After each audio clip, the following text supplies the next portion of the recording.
లోపలేస్తారంట. చూస్తాం, అది కూడా చూస్తాం. ఏం కంగారు పడాల్సిన అవసరం లేదు. భయపడేవాడు వెనక పడిపోతాడు, ముందుంటాం. తర్వాత టైం వచ్చినప్పుడు భయపడ్డవాడు కూడా ముందుకు వస్తాడు. Don't worry. భయం అనేది సహజం ఈ దేశంలో. వారి కుటుంబాలు పాపం వాళ్ళకు ఉంటాయి. పాపం పోసాని కృష్ణమురళి గారు సినిమా నటుడు, ఏదో మమ్మల్ని అభిమానించాడు, వచ్చాడు. ఆయన మీద కేసు పెడతాం, రోపలేస్తాం, కుమ్మేస్తాం, కొట్టేస్తాం అన్నప్పటికీ కొద్దిగా వెనక తగ్గితే తగ్గి ఉండొచ్చు. కానీ మనసులో మాత్రం పోదే. జగన్ ముద్ర మనసులోనే ఉంటుంది. గుర్తుపెట్టుకోమని కూడా ఈ సందర్భంగానే మనం చేస్తాం.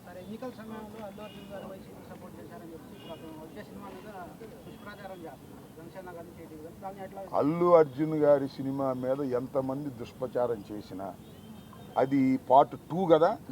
ఏ పుష్పాన్ని చూడకోకుండా ఎవడ ఆపలేడు. అక్కడ దాకా ఎందుకయ్యా? నందమూరి తారక రామారావు గారి కుటుంబం జూనియర్ ఎన్టీఆర్ సినిమాను చూడకుండా బహిష్కరించాలని ప్రయత్నం చేశారా? ఆపగలిగారా? అట్లాగే ఇప్పుడు ఆయన పేరేంటి అల్లు అర్జున్ గారి సినిమాని ఆపాలని ప్రయత్నం చేస్తే ప్రజలు చూడరు. బాగున్న సినిమా ఏదైనా చూస్తారు. అరే రాజ్బాబు హీరోగా యాక్ట్ చేసిన సినిమా బ్రహ్మాండంగా చూసామా మేము? సినిమా బాగుంటే. ఎన్టీ రామారావు గారి సినిమాలు బాగోకపోతే ఫ్లాప్ అయినాయండి. ఏం చెప్తాం? సినిమా బాగుంటే ఎవరైనా చూస్తారు. అరచేతిని అడ్డుపెట్టి సూర్యకాంతిని ఆపలేరు. అదేవిధంగా ఇలాంటి ఎదవపోకళ్ళు పోయి సినిమాని ఆపలేరు అని మరొకసారి నిరూపించేటటువంటి కార్యక్రమం వస్తుంది. అల్లు అర్జున్ అయినా, లేదా జూనియర్ ఎన్టీఆర్ అయినా, లేకపోతే మరొకరైనా సినిమా బాగుంటే ఎవరైనా చూస్తారు, బాగోపోతే ఎవరు చూడరు. నాకు తెలిసి అందరూ ఉవ్విళ్ళూరుతున్నారు. పుష్ప 2 చూద్దాం, దానిలో ఎంత బ్రహ్మాండంగా ఉంటుందని అందరూ ఎదురు చూస్తున్నారు. నేను కూడా ఎదురు చూస్తున్నా. మరీ థియేటర్లోకి వెళ్ళి చూడాలంటే ఇబ్బందిని నేను కూడా పుష్ప 2 ఎలా ఉంటుందో చూడాలని నాకు బాగా కోరికగా ఉంది. ఎందుకంటే చాలా అద్భుతంగా పార్ట్ 1 అద్భుతంగా ఉంది కదా, హాలీవుడ్ స్టైల్లో ఉంది కదా, అందరినీ తలదన్నే విధంగా వెళ్ళాడు కదా అల్లు అర్జును. అందువల్ల బాగా జలసిగా ఉంది కొంతమందికి. మీ జలసి వల్ల మీ కడుపులు పుచ్చిపోతాయి. గుర్తుపెట్టుకోండి. పోయేవాడిని ఎవడో పట్టుకోలేడు, పైకి వెళ్ళేవాడిని. మీరు పట్టుకోవాలని ప్రయత్నం చేస్తే మీ కడుపులే గ్యాస్తో పుచ్చిపోతాయి. గుర్తుపెట్టుకోమని ఈ సందర్భంగా చెప్పదు.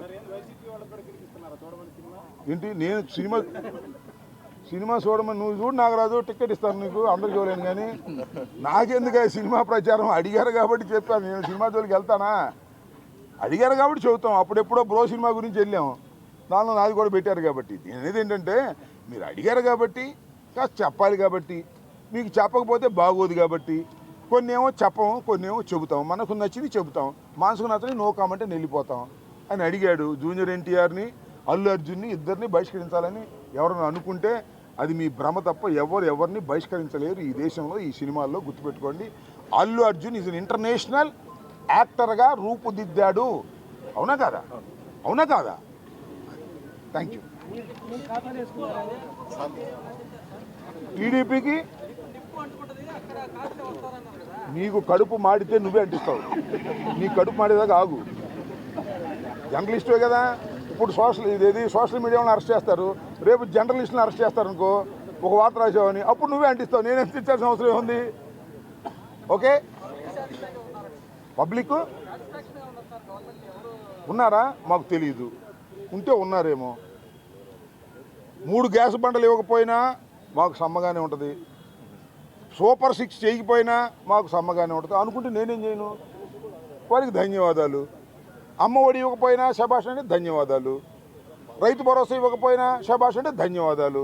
మాకేమి ఇవ్వకపోయినా మమ్మల్ని ఎండగట్టినా మేము బ్రహ్మాండంగా ఉంది అంటే ధన్యవాదాలు. చూద్దాం, టైం విల్ డిసైడ్. కొలబద్దలు ఇప్పుడు లేవు. ఎన్నికలే కొలబద్దలు 4.5 సంవత్సరాల తర్వాత వస్తాయి. ఈ లోపలే వస్తాయి అంటున్నారు. కానీ చంద్రబాబు మాత్రం ఒప్పుకోవట్లేదు. 29కి వస్తాయి అంటున్నాడు. కాబట్టి తొందరలోనే వస్తాయని బీజేపీ వాళ్ళు అంటున్నారు, నేను కాదుగా. అని తొందరగా వస్తే అవి కొలబద్దలు. ఏముంది? 5 నెలలకి ఏముంటుంది కొలబద్దలు? మా మీద అరెస్టులు తప్ప. Okay, thank you.